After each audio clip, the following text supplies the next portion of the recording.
వండునుగాక మీ ఆత్మతో వండునుగాక. పునీత లూకా గారు రాసిన సువిశేషంలోని భాగము. ప్రభువా నీకు మహిమ కలుగునుగాక.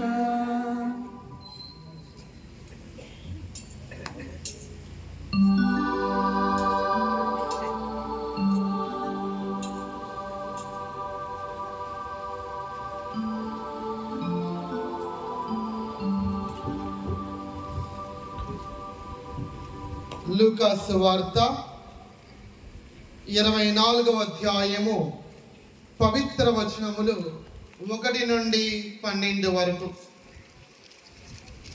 లూకా సువార్త అధ్యాయం 24 పవిత్ర వచనములు 1 నుండి 12 వరకు.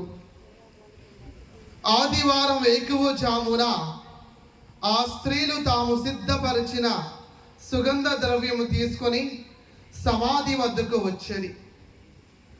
సమాధి ద్వారము మూసి ఉన్న రాయి దొర్లింపబడి ఉండుట చూచిరి. వారు సమాధిలోనికి వెళ్ళి చూడగా ప్రభువైన యేసు దేహము వారికి కనిపింపలేదు. వారికి ఏమీయూ తోచలేదు.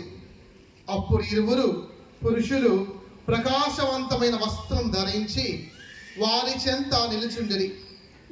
వారు భయపడి తల వంచి సాగిలి పడగా ఆ పురుషులు వారితో, మీరు సజీవుడైన వారిని మృతుల్లో ఎలా వెతుకుచున్నారు?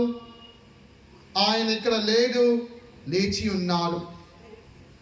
మనిషి కుమారుడు పాపుల చేతికి అప్పగింపబడి సిలువ వేయబడి 3వ దినమున సజీవుడే లేవాలని మీతో చెప్పాను కదా.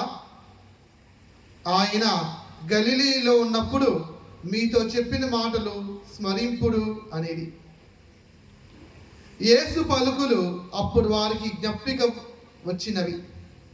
వారు సమాధి నుండి తిరిగి వచ్చి 11 మంది శిష్యులకు మిగతా వారందరికీ ఈ విషయములన్నీ తెలియజేశారు. అట్లు తెలియజేసిన వారు మగ్దల మరియమ్మ, యోహన్న, యాకోబు తల్లి మరియమ్మ, వారితో ఉన్న తక్కిన స్త్రీలు. వారు ఈ సంగతులు నమ్మక వానిని కట్టుకథలుగా భావించరి. కానీ పేతురు లేచి సమాధి వద్దకు పరిగెత్తిపోయి లోపలకు వంగి చూడగా నారబట్టలు మాత్రమే కనబడెను. ఈ సంఘటనకు ఆశ్చర్యపడుచు అతడు తిరిగి వెళ్ళెను. ఇది క్రీస్తు ప్రభుని సువిశేషము.